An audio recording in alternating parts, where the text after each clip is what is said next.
Imagine a president walking onto the political stage with a chainsaw in his hands, then actually using that chainsaw to cut down his government. Javier Milei promised to destroy Argentina's old economic system. But can you fix a broken country by cutting it apart? Imagine a president holding a real chainsaw in front of thousands of screaming supporters. Not as a joke, not as a movie prop, but as a symbol of what he promised to do to his country. This is Javier Milei, the self-described libertarian economist who shocked Argentina and the world by winning the presidency in 2023. His message was simple. Argentina was broken. Government was too big. Politicians were spending too much. And inflation was destroying ordinary people's lives. So Milei promised something extreme. He would cut spending, cut bureaucracy, cut ministries, cut subsidies, and, in his words, cut the political establishment down to size. His chainsaw became the symbol of that revolution. But here's the real question. What happens when the person holding the chainsaw actually gets into power? To understand Milei, you first have to understand the Argentina he inherited. For years, Argentina struggled with enormous inflation, repeated financial crises, government deficits, currency instability, and a deep distrust of politicians. By the time Milei took office in December 2023, annual inflation had reached more than 200%. For ordinary Argentines, this wasn't some abstract economic statistic. It meant prices could change dramatically while people were simply trying to buy groceries. A salary that looked acceptable at the beginning of the month could feel painfully small by the end of it. And after decades of political promises, many Argentines were ready to try something completely different.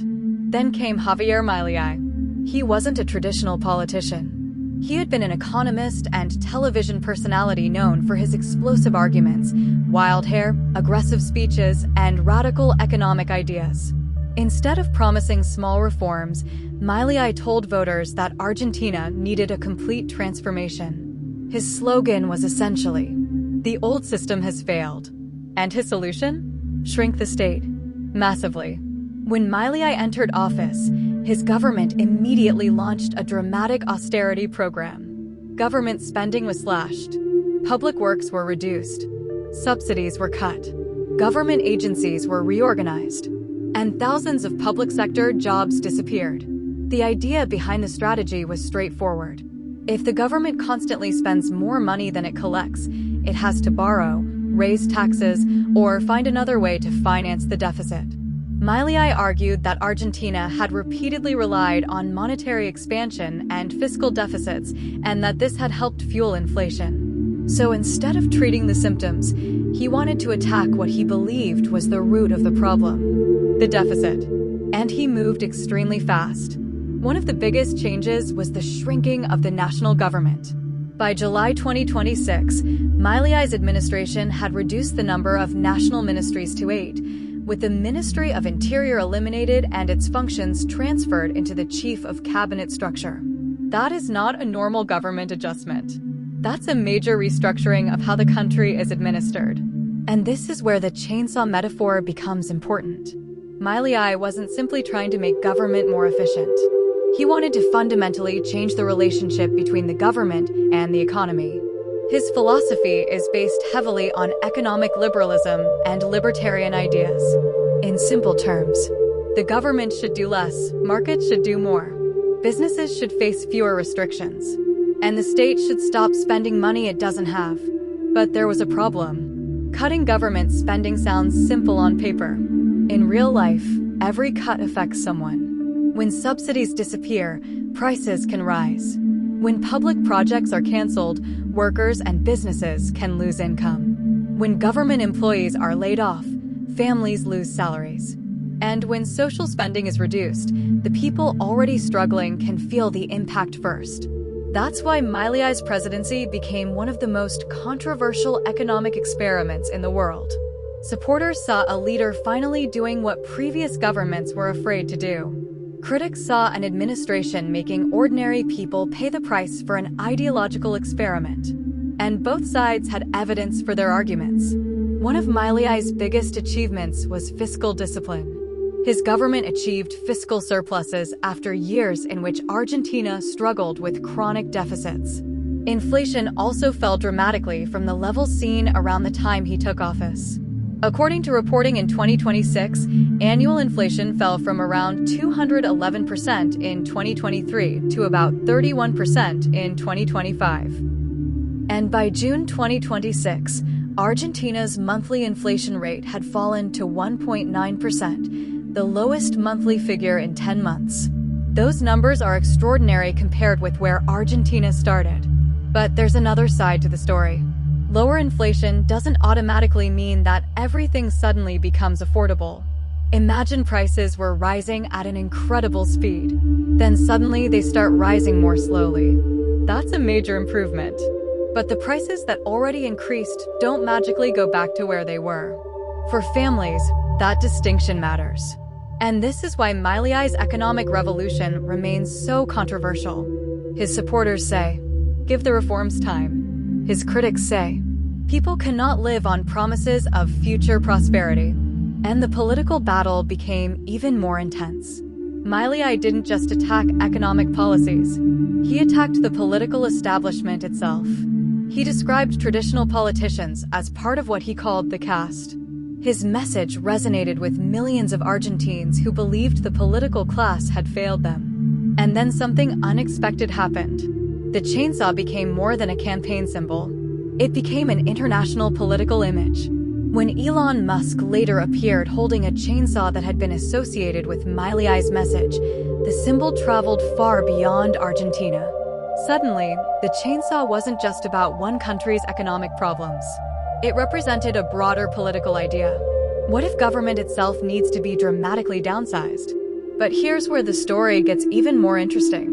Milei's strategy isn't simply about cutting. It's about changing the rules of the economy. His government has pushed deregulation, tax changes, labor reforms, and measures designed to encourage private investment. The goal is to make Argentina more attractive to businesses and investors. And in 2026, the government has continued emphasizing fiscal balance, deregulation, and a smaller state as central parts of its economic program. But Argentina is still not magically transformed. The country remains deeply divided over Milei's approach. Some Argentines see him as the man who finally confronted a problem everyone else ignored. Others see him as a leader whose reforms have created enormous social costs. And then there's the political risk. The more aggressively you cut, the more resistance you create. Every ministry eliminated has people who lose influence. Every subsidy removed creates people who become unhappy. Every public sector job eliminated creates a family that may blame the government. And every economic reform creates winners and losers. That means Milei isn't simply fighting inflation. He's fighting an entire political and economic culture. And that may be his biggest challenge. Because destroying an old system is one thing. Building a successful new one is much harder. A chainsaw can cut down a tree in minutes, but it can't tell you what to build after the tree is gone. That is the real test of Javier Milei. Can Argentina move from crisis to sustainable growth? Can lower inflation translate into higher living standards? Can government become smaller without becoming weaker where it actually matters? Can private investment create enough jobs and prosperity to compensate for the pain of austerity? And perhaps most importantly, can Milei maintain public support long enough to finish what he started? As of 2026, the answer is still being written. Argentina's inflation has fallen dramatically. Fiscal discipline has improved. The government has become dramatically smaller. But the social and political costs remain part of the debate. And that is what makes Javier Milei such a fascinating political story. He didn't campaign as the president who would gently repair Argentina. He campaigned as the president who would tear down the old system. He came into office carrying a chainsaw, and then he started cutting. The question is no longer whether Javier Milei is willing to destroy the old model. We already know the answer. The question is, what will Argentina look like after the cutting is finished? Because if Milei succeeds, he could become the example that other countries use when they want to radically shrink government and defeat chronic inflation. But if he fails, The chainsaw could become a warning about what happens when economic surgery becomes too extreme. Either way, Javier Milei has already done something very few modern politicians have managed to do. He turned a chainsaw into a political philosophy, and Argentina became his experiment. Now the world is watching to see what grows after the cutting stops.